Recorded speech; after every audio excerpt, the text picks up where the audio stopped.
Hi guys, this is Akmal Khan and welcome to our new video. हम पढ़ रहे थे बिजनेस मैनेजमेंट के टॉप 500 मोस्ट इंपॉर्टेंट क्वेश्चन, जिसमें हमने आपके 400 क्वेश्चन से भी ज़्यादा क्वेश्चंस कवर कर दिए हैं। एंड ये आपका 14th वीडियो है इस पर, बिजनेस मैनेजमेंट पर। एंड ये सिलेबस बीकॉम फर्स्ट ईयर का है। ये किसी यूनिवर्सिटी में सेकंड सेमेस्टर में पूछा जाता है, किसी यूनिवर्सिटी में फर्स्ट सेमेस्टर में पूछ लिया जाता है। एंड आज की इस वीडियो में हम आपके 30 क्वेश्चन से ज़्यादा क्वेश्चन कवर करने वाले हैं। तो आइए शुरू करते हैं।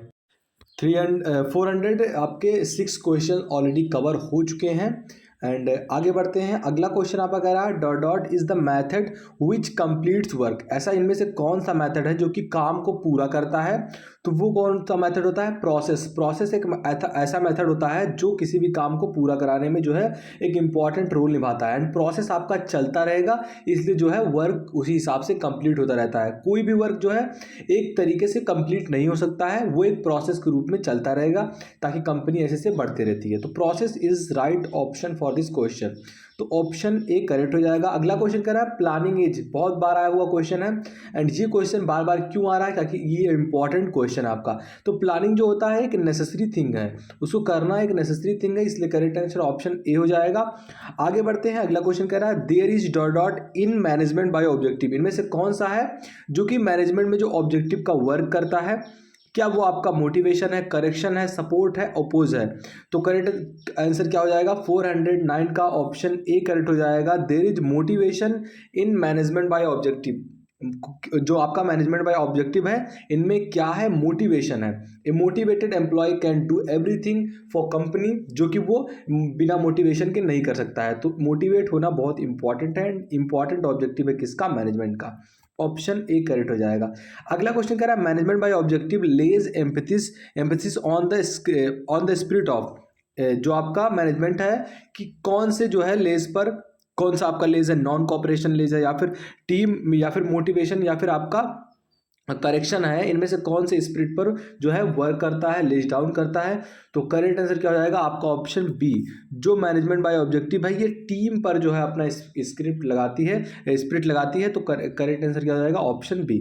नंबर कह रहा है इन management by objective performance appraisal dot dot done. जो अप्रेजल है डन क्या आता है? नहीं, या फिर इज, या फिर बोथ द अबव, या फिर इनमें से कोई नहीं। तो करेक्ट आंसर क्या हो जाएगा? 411 का आपका ऑप्शन बी।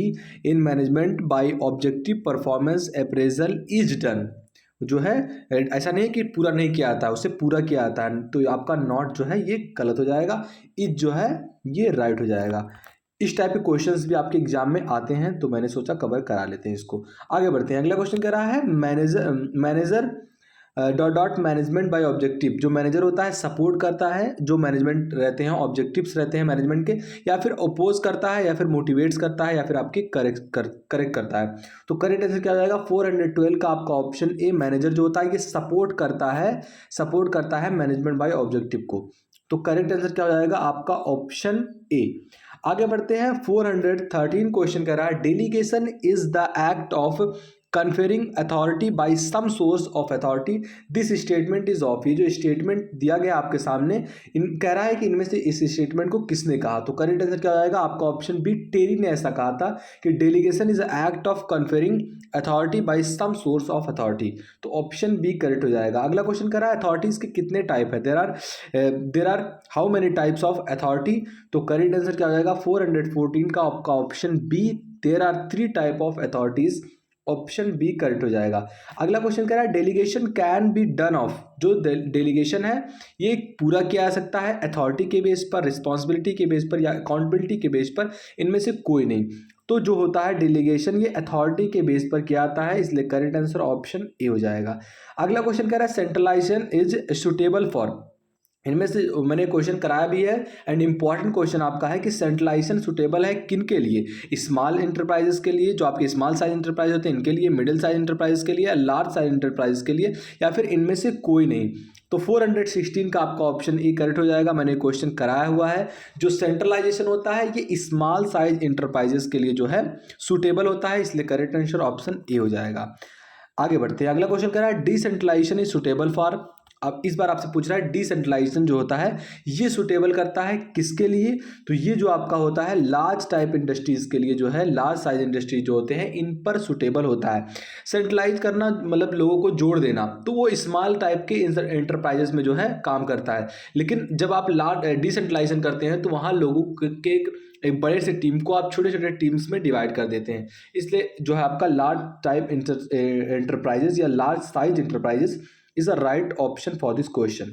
तो ऑप्शन सी करेक्ट हो जाएगा। दोनों में से कोई क्वेश्चन आपका जरूर एग्जाम में पूछेगा, ये जो है आप नोट कर लेना। आगे बढ़ते हैं, अगला क्वेश्चन कह रहा है कंट्रोल इज ए, कंट्रोल जो होता है जो आपका मैनेजियल फंक्शन होता है, क्या इसमें कंपलसरी होता है, नेसेसरी होता है, ऑप्शनल होता है, करो या ना करो, या फिर इनमें से कोई नहीं। तो 418 का आपका ऑप्शन जो है ए करेक्ट हो जाएगा। Control is compulsory in managerial function, option A correct हो जाएगा। अगला क्वेश्चन कह रहा है 419 का, the elements of control process are, जो आपका कंट्रोल प्रोसेस होता है इनके कितने टाइप के एलिमेंट होते हैं, मौलिक तत्व होते हैं। हिंदी में एलिमेंट को मौलिक तत्व कहा जाता है, तो कितने होते हैं, तो करेक्ट आंसर क्या हो जाएगा, ऑप्शन बी आपका 4, the elements of control process are 4, option जो है आपका बी करेक्ट हो जाएगा। अगला क्वेश्चन भी आपका रिपीट हो रहा है, मतलब बहुत ही इंपॉर्टेंट क्वेश्चन है कि एक्स एंड वाई जो थ्योरी है of motivation has been proponed by, किसके द्वारा एक्स एंड वाई जो मोटिवेशन की थ्योरी है ये प्रोपोन किया गया है, मतलब इनके द्वारा लिखा गया है। तो करेक्ट आंसर क्या हो जाएगा, ऑप्शन डी मैग्रेगर। मैंने बहुत बार आपको कवर करा दिया है, ये क्वेश्चन बहुत ही इंपॉर्टेंट है। ये जो सीरीज के आपके ये वीडियो के जितने भी क्वेश्चन हैं, ये क्वेश्चंस कहीं ना कहीं रिपीट हो रहे थे अलग अलग टाइप्स में, तो जरूर आएंगे एग्जाम में आपके।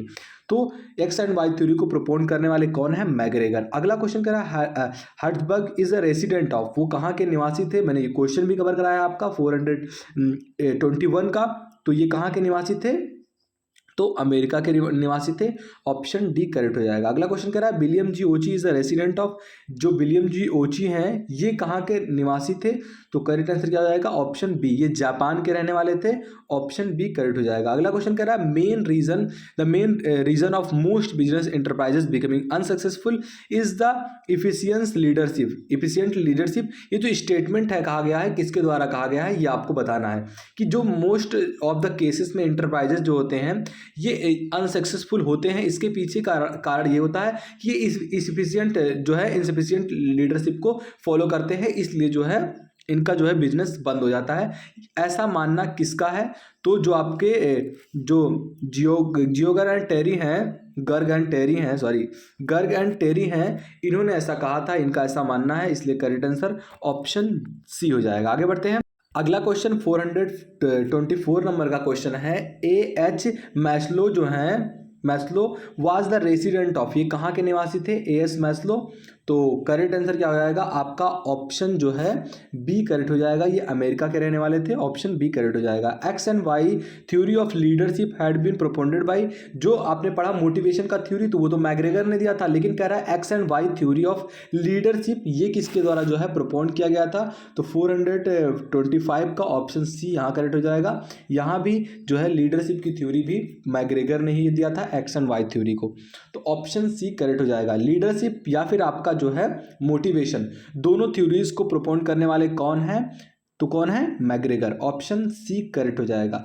अगला क्वेश्चन कह रहा है Likert has include in his management related research work को कितने जो है वेरिएबल्स में जो है विभाजित किया था, लिकर्ट ने अपने मैनेजमेंट की जो थ्योरी है इसको कितने पार्ट्स में जो है वेरिएबल किया था, तो करेक्ट आंसर क्या हो जाएगा, 426 का ऑप्शन बी, 5 टाइप्स की जो है वेरिएबल्स इन्होंने रिसर्च में बनाए थे, ऑप्शन बी करेक्ट हो जाएगा। अगला क्वेश्चन कह रहा है coordination is an ordinary arrangement of group efforts to provide unity of action in pursuit of common purpose, this statement is of, ये स्टेटमेंट किसका है, तो 426 का आपका ऑप्शन सी करेक्ट हो जाएगा, मूनी ने ऐसा कहा था, ऑप्शन सी करेक्ट हो जाएगा।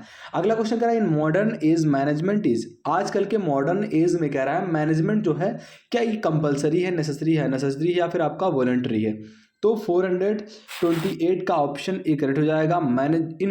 जो आपका मॉडर्न एज है इसमें भी मैनेजमेंट कंपलसरी है, बिना मैनेजमेंट के कोई काम अच्छी तरीके से नहीं कर सकता है, वो आपका शॉर्ट टर्म में है तो कर लेगा, लेकिन अगर लॉन्ग टर्म में आपको करना है तो management is necessary and compulsory. Compulsory है आपका, नेसेसरी नहीं है, कंपलसरी आपको करना पड़ेगा, इसलिए ऑप्शन ए करेक्ट हो जाएगा। अगला क्वेश्चन कह रहा है according to Henri Fayol the prime functions of management process are. इस बार पूछ रहा है अकॉर्डिंग टू हैरी फॉयल जो है, इनके अकॉर्डिंग जो प्राइम फैक्टराइजेशन किया है इन्होंने मैनेजमेंट का, वो प्रोसेस कितने टाइप के थे? 4, 6, 8, 10। तो करेक्ट आंसर क्या हो जाएगा? Option A, there are 4 types of जो primary functions in management process. तो option 4 correct, option A correct हो जाएगा 4। आगे बढ़ते हैं, अगला क्वेश्चन कह रहा है according to the Haimann the concept of management are. इनके अकॉर्डिंग जो है मैनेजमेंट के कितने कॉन्सेप्ट थे? तो वो 3 थे, ऑप्शन बी करेक्ट हो जाएगा। अगला क्वेश्चन कह रहा है मैनेजमेंट इज, ये क्वेश्चन आपका पहला क्वेश्चन आई गेस था, हाँ पहला क्वेश्चन ये आपका था, मैनेजमेंट जो होता है ये क्या होता है? तो मैनेजमेंट एक आर्ट एंड साइंस दोनों है, बहुत इंपॉर्टेंट क्वेश्चन आपका एग्जाम में जरूर आएगा। अगला क्वेश्चन कह रहा है आपका Taylor propounded principle of management, Taylor ने जो है मैनेजमेंट के कितने टाइप ऑफ प्रिंसिपल को प्रोपोंड किया था? तो करेक्ट आंसर क्या आएगा आपका? Option A, there are 14 types of management principle whose propound by Taylor. तो ऑप्शन आपका ए करेक्ट हो जाएगा, 14 टाइप के जो है प्रिंसिपल ऑफ मैनेजमेंट को इन्होंने प्रोपोन्ड किया था। आगे बढ़ते हैं, अगला क्वेश्चन कह रहा है फोयल वाज बॉर्न इन, ये कौन से साल में जो है इनका जन्म हुआ था फोयल का? तो 1841 में जो है इनका जन्म हुआ था, ऑप्शन बी करेक्ट हो जाएगा। अगला क्वेश्चन कह रहा है the primary function of management are, management के प्राइमरी फंक्शंस कितने फंक्शंस हैं? तो करेक्ट आंसर क्या हो जाएगा? ऑप्शन जो आपका डी 5, जो प्राइमरी फंक्शंस है मैनेजमेंट के वो 5 प्रकार के हैं, ऑप्शन जो है आपका डी करेक्ट हो जाएगा। तो आज की इस वीडियो के लिए इतना ही। हमने इस वीडियो में आपके लगभग 30 क्वेश्चंस कवर कर लिए हैं। आई होप आपको वीडियो पसंद आया होगा। अगर आप लेक्चर 15 देखना चाहते हैं जिसमें 20 या 30 क्वेश्चन कवर होंगे तो उसके लिए चैनल को जरूर सब्सक्राइब करना। मिलते हैं आपसे अगली वीडियो में, तब तक के लिए जय हिंद।